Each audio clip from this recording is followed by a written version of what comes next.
What's going on, YouTube? My name is GinJTCG or Chris, and today I am back for another small, mini episode of the Battle VIPs podcast, just because Worlds happened, and just to keep the flow of things going with the normal, meta reviews and stuff. We're not going to be talking about that today. It'll be in next week's episode, just because it hasn't been a full 2 weeks since the last one, and Worlds just happened, so there's a lot changing right now in the meta, so I figured, leave that for normal. But we did want to get an episode out this week, just to talk about what happened at Worlds and kind of our perspective of it. As always, I'm joined by Avery, and for the first time, we are actually joined by JT Hydro, or Josh, who is one of my best friends that I met at college. I was actually an RA at college, and Josh was one of my residents initially. Found out he liked Pokemon, hit him up, told him he was going to Hartford Regionals with me because it was my first regionals. All my friends bailed on me, thanks Avery. So I just kind of dragged Josh along, even though he never played. And then from there, he kind of got into the game, and now he's been a pretty big part of the TCG community, although he's been a little MIA for the past couple weeks. He's been playing a lot recently. So, yeah, Josh, welcome to the podcast. You're a main host. Talk about yourself, my guy. Yo, thank you for having me. Yeah, as Chris said, he picked me up last year to get into the game when he was my It's 2 years ago. RA. 2 years ago. 2 years ago, sorry, 2 years ago. But I've always been a big Pokemon fan. I never played the TCG until Chris got me in. Actually, in 2023, so right before Hartford. So I went to Hartford. I was a spectator. I built my first deck, which was Lost Box, and I've been sticking with it ever since. And you played in the little tournaments there. That was the first time you ever played against people. I did the side events, and that was the first time I went. My first ever side event was just a regular round robin. I went 2-1. Oh, it was awesome. Yeah, you played against all the dads of kids that were playing. Yeah, literally. And then after that, I played a lot throughout that summer. Went to Pittsburgh. Yeah, I went to Pittsburgh, and I actually brought Ambipom and kept a list of every head and tails that I flipped throughout the entire day. Not with a dice, though, with an actual coin, just because I think it's cooler. I think it's cooler. I think it's more fun, and I think it adds a little pizzazz to the game that you don't see a lot in these kind of regionals. So I did that. Because it's sus. And then January, we went to Charlotte, and I played a turbo version of Lost Box, but I didn't play the super effective classes version, which was better at the time. Yeah, it was huge. And I literally ran into 4 Charizards the entire day. And it was awful I felt so bad. I ran that said version. We talked about that the night before too, and I'm like, bro, trust, there's gonna be Charizard. That Tropius is gonna be insane. I felt awful. I just didn't listen. No, honestly. it's not even that. I mean, it was just a meta call. We had 2 different predictions, and it's one of those things where just kind of yours didn't work out, and it sucked because you were obviously the one playing it. I just ducked my match. I just ducked my good matchups and got my bad matchup. That's all it was. 4 of the 9 rounds. Yeah. And at that point, I was already 2-3 out of day 2, and I was like, I'm just gonna play for fun. What was your overall record? After that, I ran into what was that? What was your overall record at Charlotte? Do you remember? I don't remember actually. I think I was 2-6-1. Yeah, I was 2-6-1 because at Pittsburgh I was 3-6, and I did better with Ambipom. That's right. Yeah, and you were depressed as hell for the whole time. I still am. Not is. It's still. But apart from that, right now I'm enjoying playing Scovillian. I think it's really fun just watching someone's hand and deck both deteriorate. Not that it's in a great spot right now. It's okay, but it's fun rogue deck to play. So that's kind of where I'm at with the game right now. Honestly, it might be better now too. We'll get into that though, because we're talking about Worlds. So you haven't played it in a week, so I'll totally jump into all that. So, Avery, anything you want to say before I give a little recap of Worlds for the people? I mean, at this very second, no, but I will definitely be yapping a little bit about the results. Oh no, absolutely. I didn't know if you had anything before I give the recap of generally what happened. So for those of you who didn't watch Worlds, basically what happened, so if you don't know, Ian Robb is this guy right here who came in 7th with the Reggie Drago list. I might as well just throw it up on screen while I talk about what happened. Phenomenal player, actually was the first professional player I ever played against. At my first ever regional when at Hartford, I played against Ian Robb in my 4th round. Nicest guy ever. I mean, legitimately really cool guy. I don't know if homie remembers me that well, if at all, but I mean, I remember him. He was an awesome guy. And at regionals, so what happened was he made the top 8, right? And he made a very inappropriate gesture, which was questionable on the intent behind it at first. I mean, but it was questionable in the sense where it's like people were like, nah, it wasn't really that bad, and everyone's looking like, yeah, all right, it might have been that bad, but no one really wanted to care because people like Ian Robb. He's an amazing player. He's good for the community. Like, a lot of people love and respect him for just how good he is to other people. New experience doesn't matter. So, you know, it was hard for them to be like, damn, like, he really did that after winning his top 8 match to get into top 4.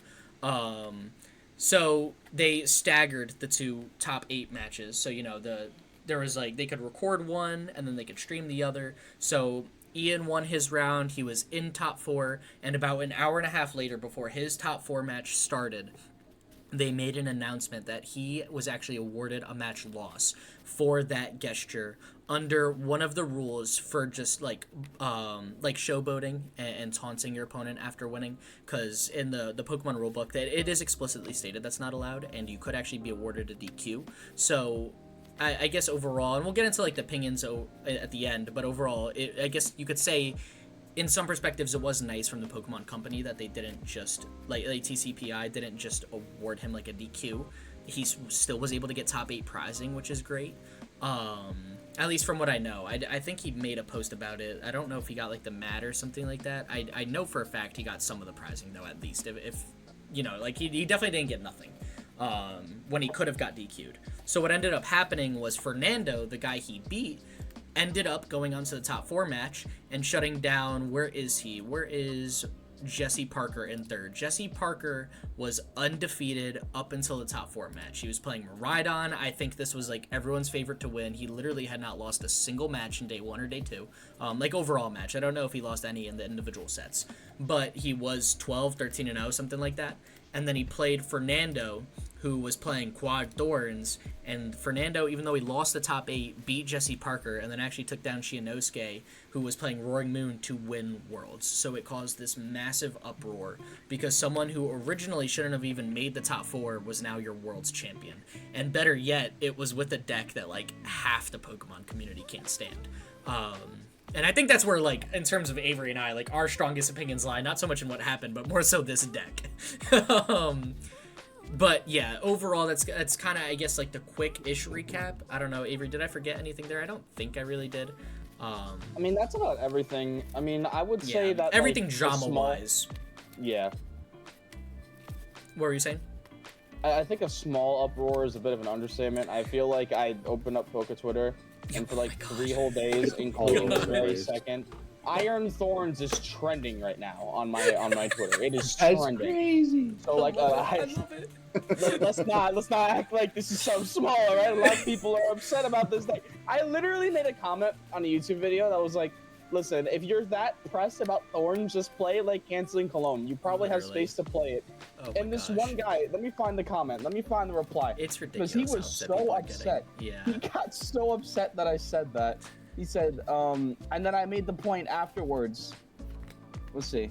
Because this was last night while I was sleeping. I was literally... In your I was sleeping. Watching Thorns is crazy. This guy was upset. Let's see what it is. I imagine saying it's beatable and you're just bad at the game. So why didn't you win Worlds then? All right, you were sitting at home. Amazing point. This guy is an absolute pillar in the Pokemon community. You want to know why I didn't win Worlds? I didn't go to regionals. That's why I didn't win Worlds, dude. All right. But you have a regional mat. So you could say, as far as anyone's concerned. Yeah, and it's like, dude, there's no way you're that pressed about Thorns. We have other decks that are legitimately just the least fun to play against. You want to go against Thorns?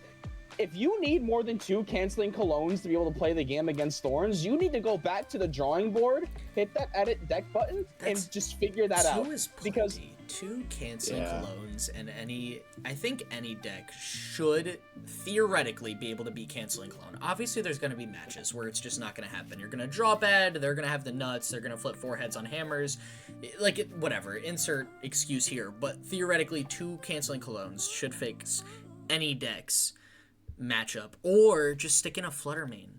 Stick in a Fluttermane, stick in a Klefki, move it to the active. Yeah, exactly. Like Lugia, I've seen Lugia decks start to tech Fluttermane in there because they can move it to the active. They play a lot of Jet energy, so they can manual attach Jet after they've used Lugia's V-Star ability, because they really only need that one. If they have to live without Lumineon, so be it. They'll be all right. It's Lugia. They're either gonna brick or they're not once they get Summoning Star off. You know, so it's there's ways around Iron Thorns. I just think people are so upset. Like, I feel like the Pokemon community is a little hypocritical in the sense they'll complain for hours about how the format is too overpowered and the cards are too busted compared to how they used to be, and power creep is insane, and then a simple card like Iron Thorns, which really doesn't fit in any deck except for Quad Thorns. So they're only 4 Pokemon. Comes out, very simple deck. Abuses all of those types of decks that people say they hate so much, and they want it to go back to the, you know, the simpler days with less HP, less damage, less rule boxes, you know, more variety in decks. And now they refuse to tech for it. And it's like, well, it's not hard. You know, there's so many options. And yeah. When you go into that, like, teching stuff into a deck just brings that variety back that people are complaining about for so long. Like, yes and no. I don't think teching brings variety. I think a plethora of decks brings variety. If a deck has 30% or more of the meta share, which Regidrago is pretty close to, it's not a very, in my opinion, that can't be a very good format, because there's one deck that is clearly just too dominant if over 30% is playing it. I'm thinking of like Silver Tempest Mew or Lugia at different point. Excuse me, Silver Tempest Lugia or Mew at different points in Mew's entire miserable career. I think it's dumb. I wouldn't say I'm upset with the format because there's like less variety. I mean, like, I over exaggerate that quite a bit, and that is like something I do a lot. Like, half the time I'm just doing it to be like provocative because I like to D1 hater. Literally, just like to hate on things. But at the end of it all, I really don't mind the meta. I mean, like, I play Chien-Pao. Like, I'm already, like, getting curb stomped just for picking that deck, all right? Like, I didn't make that point either to say that meta's in a bad spot. I actually think it's in a good spot right now. I think Iron Thorns just puts people in check. All Iron Thorns does, which I love, is it's just like, hey, y'all are playing too many decks that, like, you know, get abused by this, and everyone knew about it. This deck had existed for like a month or two before Worlds. Exactly. Everyone was testing against it. How did you go months of testing, not figure out how to put a canceling cologne instead of a vacuum or something like that in your deck, and then rage about it? Like, you had the space to deal with it. It's like kind of when Stall won a regionals. It's like, oh, I hate this deck. It's impossible to tech against. It's not. Stick in Spiritomb, shut down Rotom's ability, and you'll probably get through the matchup all right. If they gust up Spiritomb, use its attack, put it back in your hand, and cycle it again. Like, there's options to deal with these decks. Maybe it's not preferred. Maybe it takes a card that's fun in your deck out, but it's there, and it's totally playable. And I feel like a good amount of these people aren't upset with the deck. They're just upset with the circumstances that won at Worlds. They're like, they're misdirecting their hatred. And it's like, listen, I understand that you might not be happy with what happened at Worlds, all right? Nobody is. I think it's like, I think the Pokemon Company definitely screwed up. But which we'll get into in a second, on like what. Don't hate the deck that the player played, all right? You guys I'm really happy though it's not the player. I was really scared people would hate like Fernando for no reason, because everyone in that scenario would, you know, hey, if you lost top 8 and a judge looks at you, hey, guess what? You could play in the top 4. Yeah, all right, and I'm already bro. I'm shuffled up in everything. I already got the stream shirt on. Like, I'm ready to rumble. But at least it's the deck. At least everyone's like, nah, I hate Thorns, because it's better than people being like, I hate Fernando because he did not deserve it. But I haven't seen any hate on Fernando, but just Thorns, which is fine. It just proves that Path to the Peak was something needed in the format. In the format we live in, maybe people are upset with the Pokemon, maybe we need a stadium again, or both. Maybe we need this Iron Thorns and a stadium that shuts down rulebox abilities. Like, I honestly think that would be fine. I already play like Chien-Pao is like getting curb stomped by the Pokemon Company at this point. Like, let's not kid ourselves. I mean, like, even I want Path back. I want Path back. All right, I'm okay with that. At least your Frigibaxes have 70 HP. My Toedsquirrels still have 60. You know, like, I mean, I guess, but you also absolutely mop the floor with like every deck low-key on the lowest of keys. Only if I go first. If I flip and go second, I'm cooked. That's why you gotta play first ticket. Real. My biggest thing with like going back to how they actually addressed it, and I'm not defending them by any means. I'm not defending the Pokemon Company. I'm just saying that now, like, looking back on the situation now, we've had so much time to think about what a proper punishment, how the right scenario would actually like look like.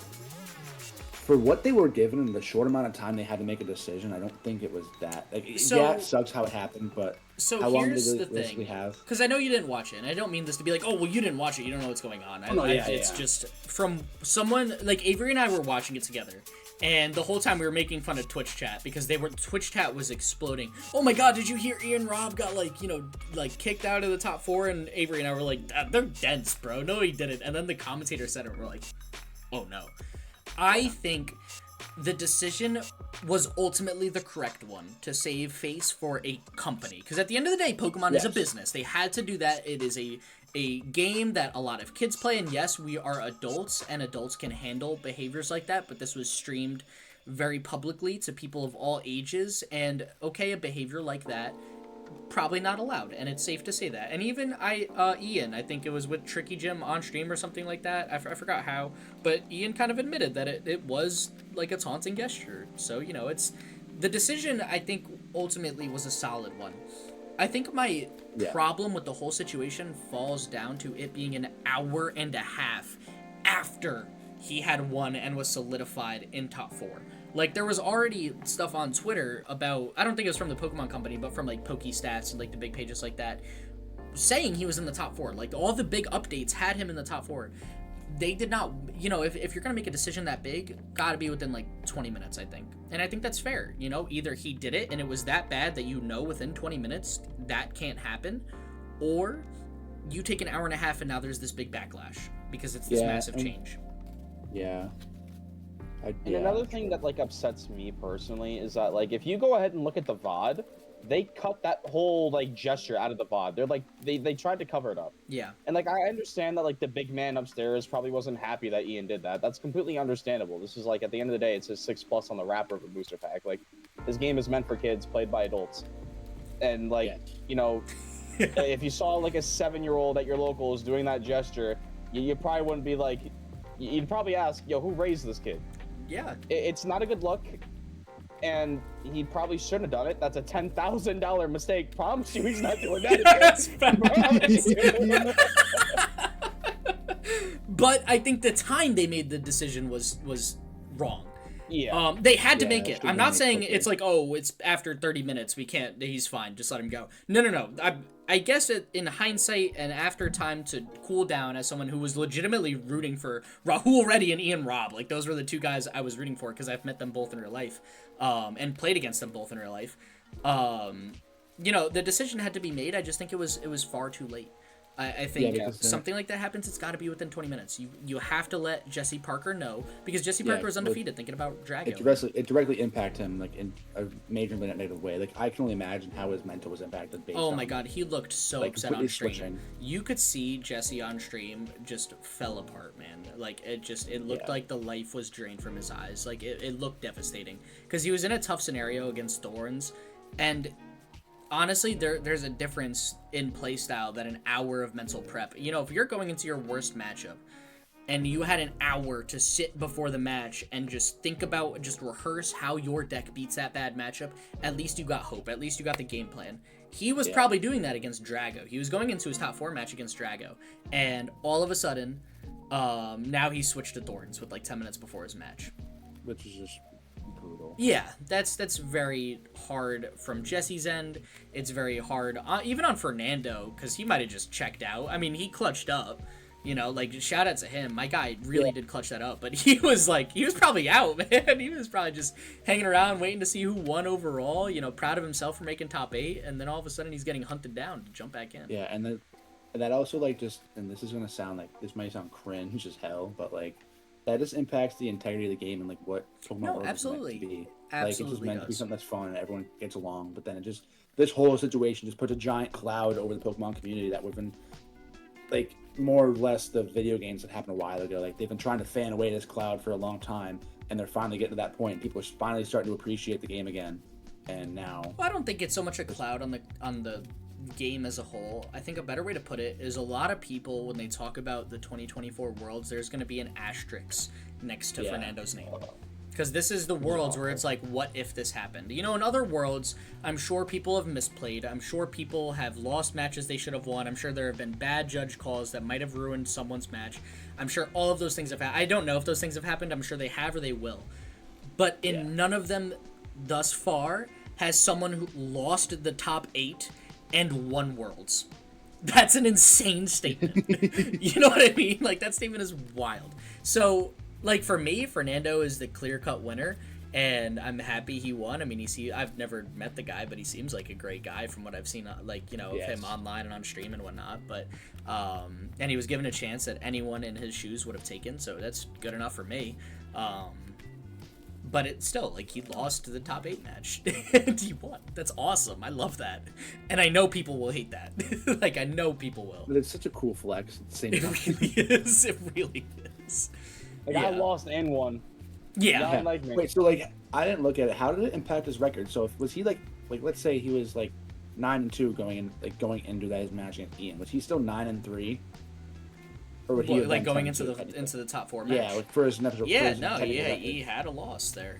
Or no, because it was switched. It was switched to a win because I forgot how the graphic was, but in technicality, like if you went back now that everything has been fixed, it would say he was given a win. It's like if your opponent got DQ'd and you lost the match in the middle of it. You know what I mean? Like you might have circled loss on the match slip like he did, but when you look back at the like printed sheet at your locals, you'll be given the win there because that's how everything is figured out. Like he was given the win because Ian was awarded the loss, and that's what put him in 7th and not top 4. But in the moment, I don't remember how the graphic was. Oh, okay, bye Avery.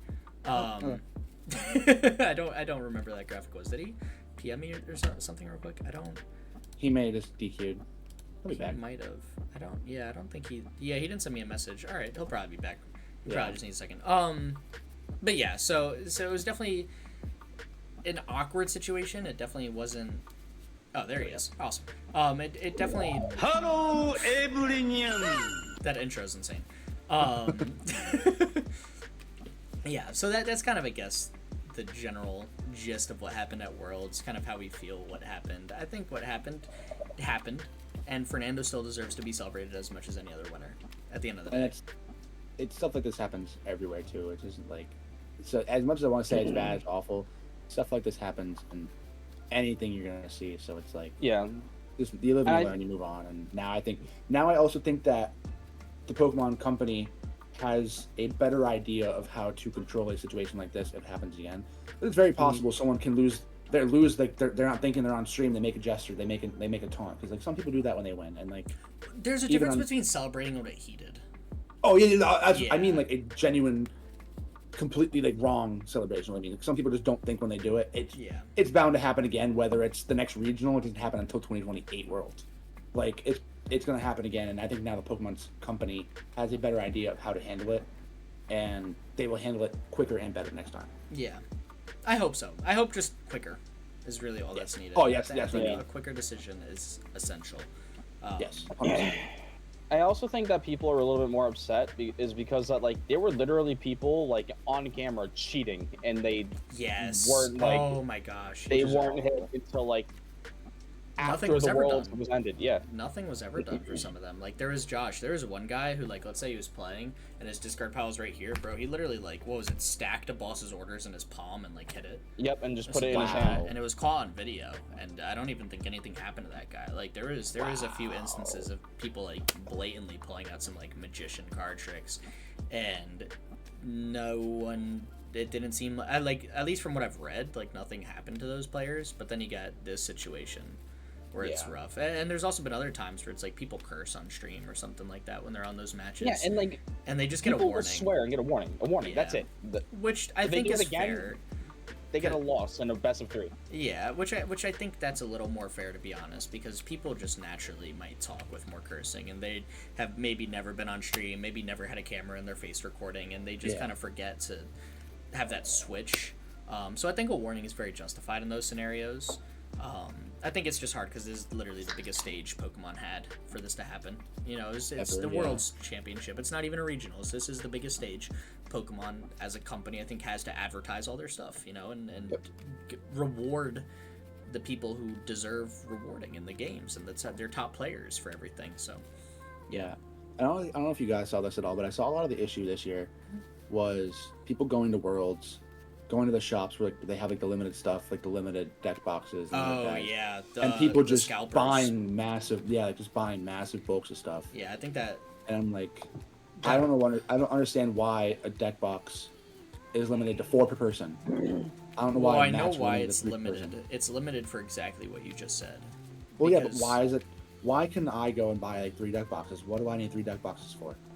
You might have Well, 3 decks. people flip them. Yeah, that's what I mean. But that's like. That's I why they think put a it's- cap I'm saying on it it. should be one of every item max per person, just because. It makes it hard though, because then it's like, oh well, my girlfriend was sick and she was supposed to be here, and now she's not. Can I buy her a deck box? You know, because then you got legitimately but- innocent people who are like, you know, or like for me, like, bro, are you telling me I wouldn't buy a deck box for Ben if I went to Worlds? Come on, True. I would Yeah. buy it. So if you don't, Ben is this little kid at our local by Josh and I's undergrad. Me and him were buddies. Me and him were boys. If I ever went to Worlds, I 100% would pick him up a deck box or a play mat or something like that. Like that kid is awesome. Before he was kid of all converted to Fortnite by his brother. Like I totally would buy someone like that something in my life. Would I go and I would buy Rachel a deck box? Like if there was a cute deck box at Worlds, I would buy her that. So you can't put a limit to one. I feel like because there's so many scenarios where it's like you should have 2 or 3. But then you got people who are like, go in a group of 4, all buy 4 of the same thing just to flip it. Yeah. It's really hard to cut down on that because, what are you going to do? Ask them for a reason? They'll say, okay, yeah, it's for this person, and it makes sense. So it makes it hard. That's how Especially for big things like- competitors. Yeah. I don't even It's know how just you get very- around the problem. It's just very. There's not really any way, like, because. You It can't sucks. beat flipping. You just can't. No. I mean, Yeah, like, it's listen, during awful. COVID, like, people were going crazy. Like, I couldn't even buy more than like 2 packs at like a Walmart. Oh my because of god, how you much remember that? people And came in and were Target... That was- clearing the shelves. And Target got rid of everything because of the shooting that happened. So there was no stock in Target. Every local game store was so overpriced. You're so right. That was impossible. But it's like the same situation. Like, I'm a psych major. I don't know how to fix marketing problems like that. I don't know what's going on, dude. Like, yeah, it definitely was a problem at Worlds, and I hope it doesn't follow suit for regionals, because for Baltimore regionals, there wasn't, at least from all the regionals we've been to, there's the stage 1, stage 2, stage 3, and like you get the t-shirt if you get the upgraded stage like this one from Charlotte. Yeah. There was none of that for Baltimore, just the general sign up. So I'm scared that it's going to be a shop that you have to go to, like Worlds, and you have to get everything there. I'm very scared of that happening, and that's why That's very possible. that's why I told Avery I'll be going Thursday night to pick him up if Jose is not taking the train with him, because Avery and I are getting there hours before the regional to make sure that we can at least get a t-shirt or something like that for ourselves. If I manage to be able to go, I'm doing the same. I would love to do the same thing. Yeah, so Especially if that's the situation, like that's just awful. I'm a little worried for it, and I have no idea how to find out anything else about it. Like we're just gonna show up early. Nah, if you go on like host is it? it's not the normal host that all the regionals It's we've not. gone to. It's a different one. That makes sense then. Okay. Yeah. So we'll figure it out day of, but that's pretty much the drama at Worlds, what happened. I mean, I think stuff has calmed down now, but I know a couple of people on stream were wondering about my perspective. I hope that answered any questions, and if it didn't, let me know in the comments, and just, I don't mind having a conversation there in my Discord server, which we're currently sitting in right now doing this recording, and there's, I think, we're at 80 people now or something like that. It's awesome. It's getting so big. I absolutely Join love the it. Discord. Join the Discord. Like, shameless that. plug. Join the Shameless Discord. plug. Oh, shameless plug, yeah. No, shameless plug would be the merch. That's the shameless plug, and that's all I'll say. Go check it Which out. you can find on the store, linked in the description below, Link and is a link not under in the the description below, but it is on my general channel. unfortunate. Yeah. find That's that. the shameless plug. Go find it. Go buy something. Just kidding. It's real money. You don't have to buy something if you don't want to. The Discord is free. Join the Discord. But yeah, that's we could have a talk about it there. If I'm streaming and you want to talk about it while I'm streaming, just let me know, man. There's so much we could totally go into it more, but I think that wraps up pretty much all the opinions. So there's 2 other things we wanted to do, just for the podcast, as long as you guys are good with what happened at Worlds. Of course. Yeah. Yeah, I'm chilling. Word. Don't think So there's we really got anything I'm Who's not That supposed to Pokemon? say. We can't do an episode without Who's That Pokemon, since this is Josh's first time on the podcast.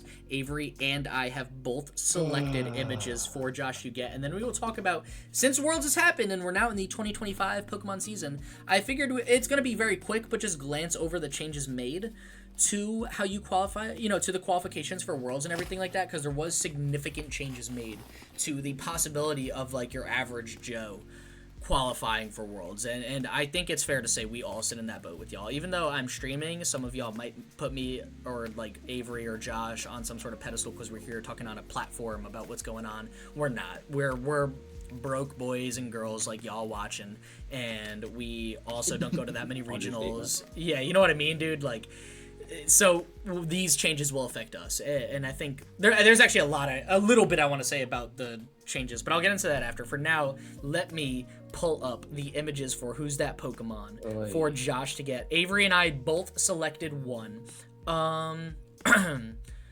Avery, I'll pull up yours first.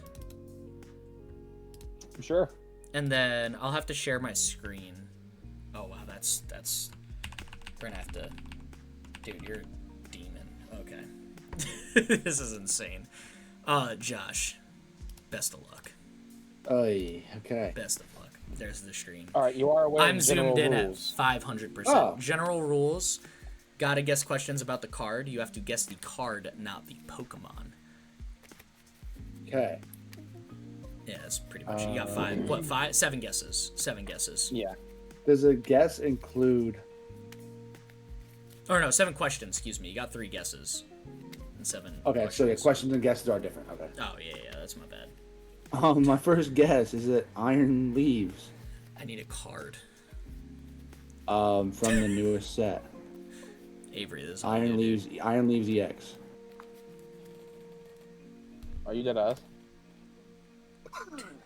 Is I get it right? Oh, God. Bang. All right. Good luck, buddy. Nah, you cheated. There's no way. There's no I way. swear I did not. No, I Nah, swear there's I'm no crossing. way. I'm crossing. There's I no swear I way. didn't cheat. Literally, don't worry about it. All right, Now, Josh, now here's you mine. got one. Now you got one. Good luck. Oh. Good luck, bud. You're gonna need it.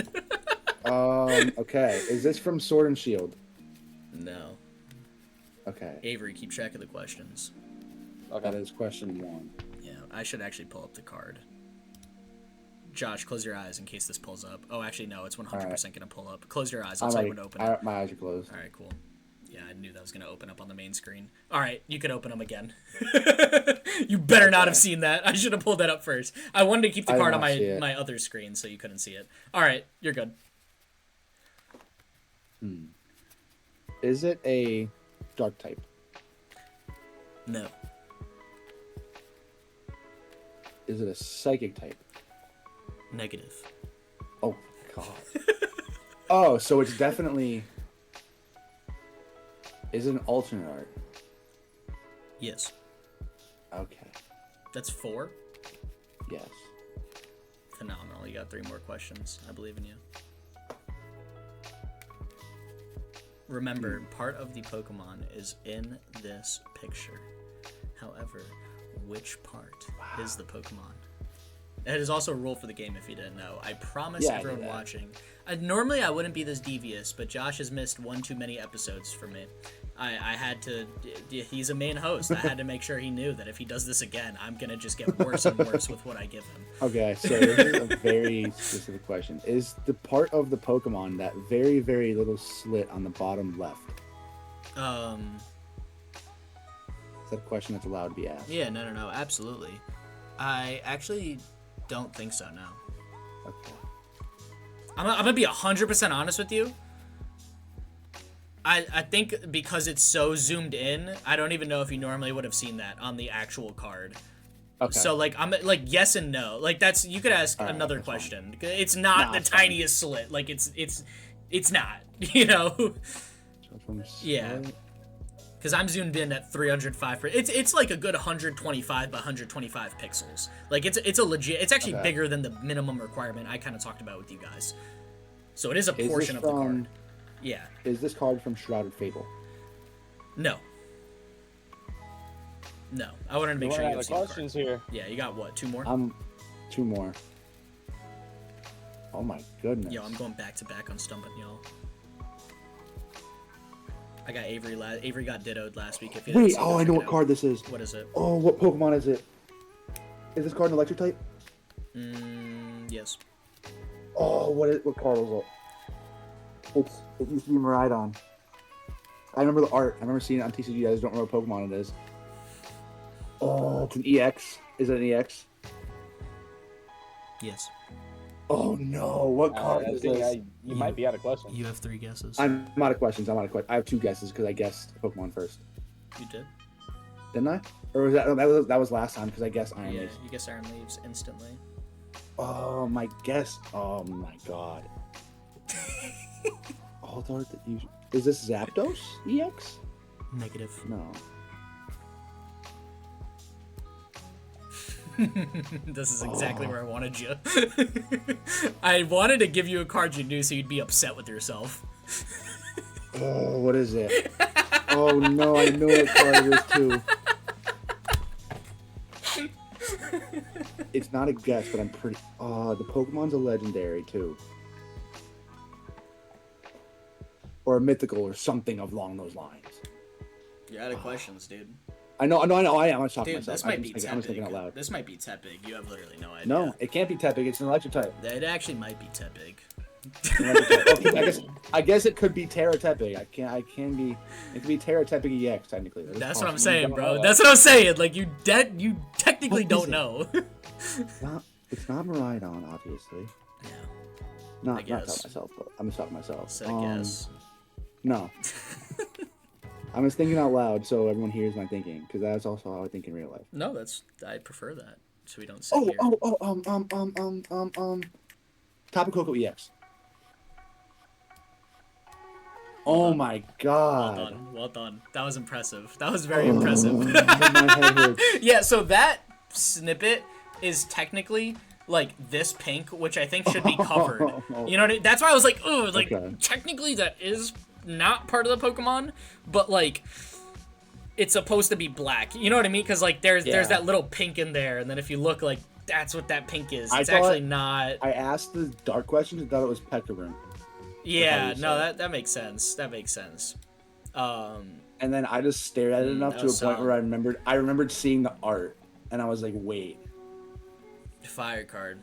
Fire. This card Beautiful is card. heat, and I love Tapu Koko because it was in my only day 2 performance. Not the EX, the VMAX was, but I love Tapu Koko because of that and that right there. So I figured, why not start you off with Tapu Koko? A fun little fact about me that I want to mention about Tapu Koko because why I like it so much. I used to be in a draft league for the video game, and I actually That's why I picked won. I actually won a league with Tapu Koko as my Z Pokemon. It was Tapu Koko and Victini were my 2 like offensive specialists, and I had Mega Aggron on that team as well. I remember you telling me that, Goated. which is why I thought Goated. when I was scrolling through cards, I was like, oh my god, he would be so mad if he did not get this. Because I knew Tapu Koko had value to you and me. I'm like, this is Tapu Koko is my goat. This is it. All right, so that was solid guessing, Josh. I'm impressed. Good luck. Thank you. Good luck on next episode. I believe you will be choosing for us. And we'll actually figure out how we're gonna do that now with 3 people. Maybe we could do like you choose for like Avery chooses for me, and then I choose for you or something like that. And then we lower the questions because we've been guessing it a lot lately. Except for I think only once have we not. So maybe we'll figure that out. But anyways, the general changes. So to the 2024-2025 season, there's some big changes going on, and it used to be there was a point cap. So if you go to a regionals, even cups, you could get championship points. If you go to worlds, obviously you had enough points. But basically, if you go to any championship, like a Pokemon sanctioned event that wasn't worlds, you could get points to qualify for worlds, which is why you couldn't get any at worlds because you were already there. Unless you win, then you automatically qualify, I think, for the next worlds. But essentially, you needed. I don't remember the exact amount of points. I think it was 300. It was either 300 or 500. I think it. Josh, do you remember? I don't. I'm gonna say it was 500. Let's just say it was 500. And then once you got, like, if you made day 2 at Worlds, like I had 50 points for making day 2 at Pittsburgh Regionals. So I was like, oh man, I'm like 1/10 of the way there technically. Did I get any closer? Not really, because all I did were like cups, challenges, and regular, like league battles and whatnot. So I didn't get many more points than that. I got a few though, because I did do pretty well at a couple of challenges.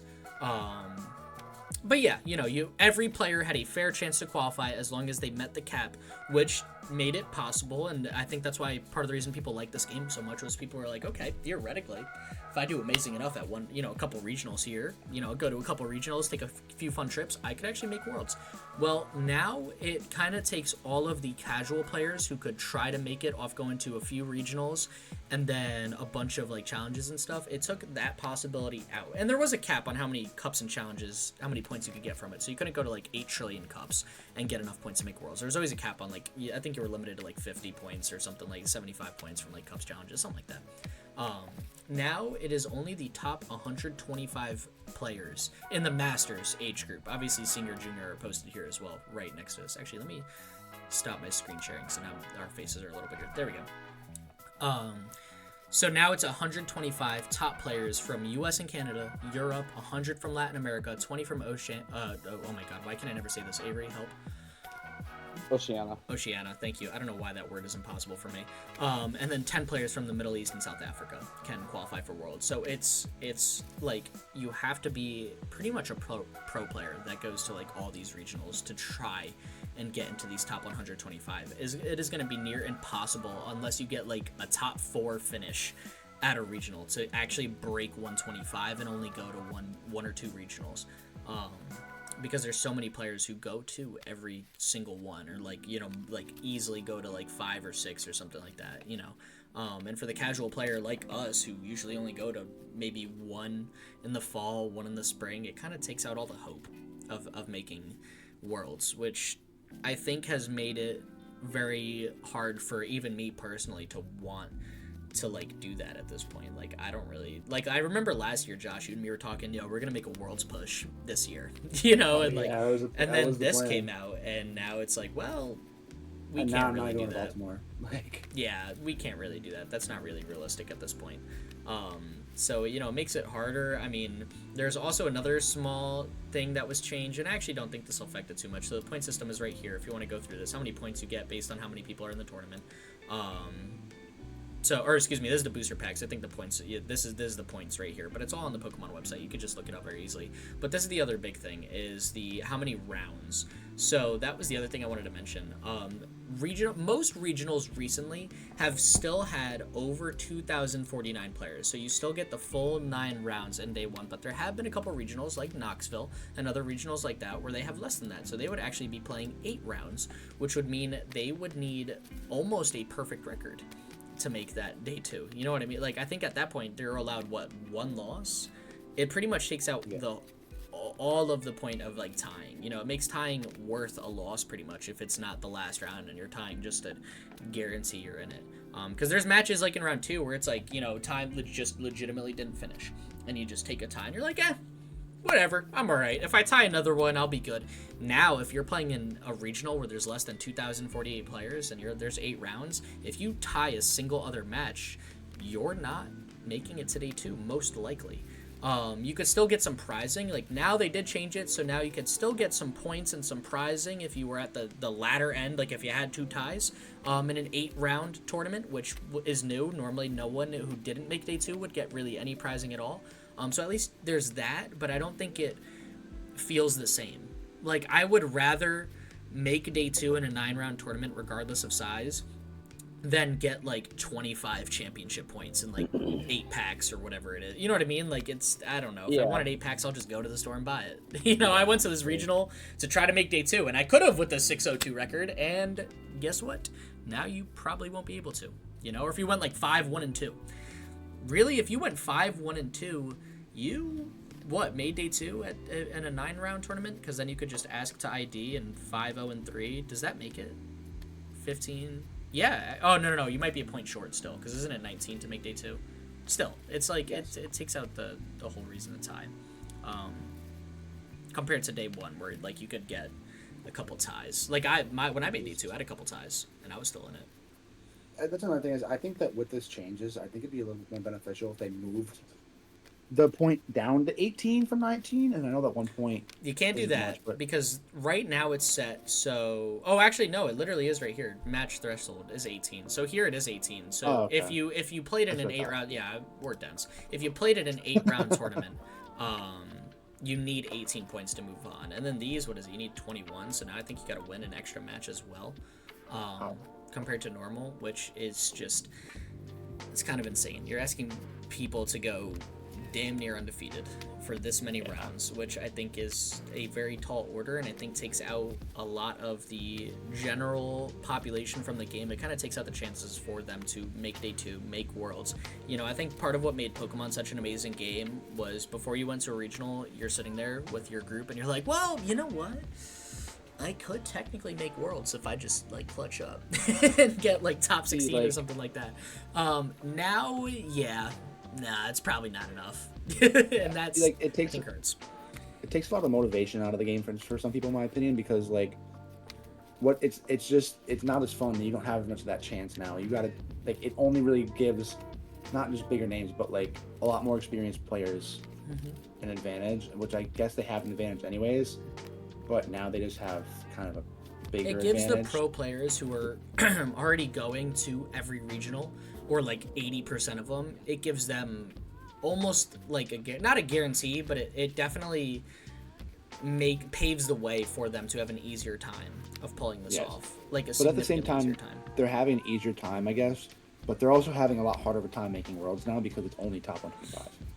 Yeah, correct? But there's so many people who aren't playing anymore, like for worlds, that it's like, you know what, if you go to enough regionals and you're like a solid player, like I think if you're a player at like, I would say our level, you know what I mean, you're not a beginner, you know this game, you know your matchups, you do practicing, you do testing, like if you do everything you need to dedicate yourself and make a legitimate day 2 push at regionals, if you go to like 6 or 7, you could probably push that, you know, that 125. I don't think that's impossible to do. I think if you go to that many, you're bound to have a couple successful runs.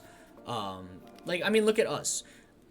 Look at me. I've been to the most regionals out of our friend group. I have been to 3. I've made day 2 once. Yeah. You know, and part of that might have been just an insane meta call on the one time I made it, and my deck just cooked so many decks, and it wasn't well respected because no one knew it existed. But I think, like, you know, now it takes out that hope, because imagine if I did that now. I could under last year's rules still make that push for Worlds. Now I couldn't. If I make day 2 at Baltimore, if any of us make day 2 at Baltimore, it's still the likelihood of us making Worlds and getting that 125 is still like impossible with the amount of regionals we go to. And I think that's what hurts. I think that hurts a lot of the, like you said, the motivation to keep driving and keep shooting for that world spot. Yeah, it's just kind of, it just puts the game in a less accessible place for the average person, which I think that's such a big part of Pokemon for so long. And that's kind of how I got into the game. Is like, I always talk to my other friends, and like you, Chris, about, oh, like I would be enjoyable to like get into another TCG, but I like Pokemon. Part of the reason I like Pokemon so much is because it's so accessible. And now, yeah, I mean, I don't think it's any necessarily less accessible. It's just Worlds is less accessible. Yeah, but as a competitive player, that goes into as a competitive natured person, that goes directly into my accessibility of the game. Absolutely right. Yeah. It's like going to compete now. I'm not really competing for anything. I'm just going to make day 2. And to be fair, that's usually where my bar was set anyways. At the 3 I went to. It was really just like, it was really just, hey man, I just want to make day 2. That's it. That's the goal. My bar is like 4 wins and I'm 0 for 2.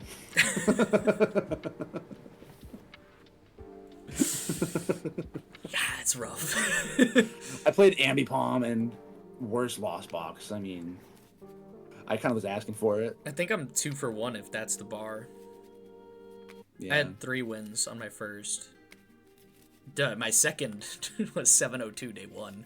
And then my third was 5 and 4. So, yeah, you know, it just makes it harder. And like, Avery, this is going to be your first regional. I don't know if you've seen this change to it or not. Oh, yeah, I have. And honestly, like, I'm still going to, like, push for it. I mean, same. And if you tell me you want to go to Toronto and you want to go to this regional and that regional, honestly, I'll probably go with you. But if, like, would I go alone? Maybe. If I made day 2 at Baltimore, I probably would. But, like, that also depends financially. If I also I feel like your first regional is so much more important now. Yeah. It kind of sets your pace for the year. And sets your pace for the whole season. Well, that's what I told you, Josh, on your first regional was, and I think now more than ever, I think everyone should apply this. I told you, bring a deck you really don't care if you do poorly with. Like, you brought Ambipom, and you're like, I'm just going to go and have fun. And I think that's the best thing a player who's never been to a regional can do. Not because you're taking it less serious, you're pushing everything in your deck to make day 2, but you're not going to get mad at yourself if you perform poorly, because it's like you playing AMB Palm. It just came down to coin flips, and that was it, you know, and that's just how luck decided it. And it allowed you to enjoy the atmosphere, get used to that competitive scene, get used to different people calling judges on you, you calling judges on people calling judges around you. You know, it forced you to experience a 9-round tournament because you had never done that before. Like, I think that's I think for someone who knows they're going to be playing this TCG for a long time, what's wrong with having your first regional be the most memorable one because you took a deck you absolutely love but you know is not realistically going to make day 2? I think that's great. Yeah. Oh, and also, off topic, sorry. Yeah, no, when I get my camera, I will be showing that notebook of every head and tail. Yeah. 100%. I just don't have my camera right now, so I can't show it. Oh, you're all good. Yeah, no, that was hilarious, actually. You definitely have to show that. But, yeah, so, you know, that's pretty much it, I think, for what we had for this episode. I mean, it's definitely a little bit shorter than our normal, but we will be doing our regular format and style of podcasts in the next week. We will go over the 2-week meta review. Since it'll be 2 weeks since our last podcast and since World happened, there is actually an insane amount of changes to everything. I can't wait to get into that. And then we'll also be talking about the new set coming out on the day of Baltimore, which will have my Hydrapple EX in it, I believe. So I'm super excited for that. So yeah, if you guys are all good, anything you want to add? I think we're all set. Yeah, awesome. Well, thank you guys for tuning in this long. Seriously, I appreciate all the support forever and always. So stay epic. Peace.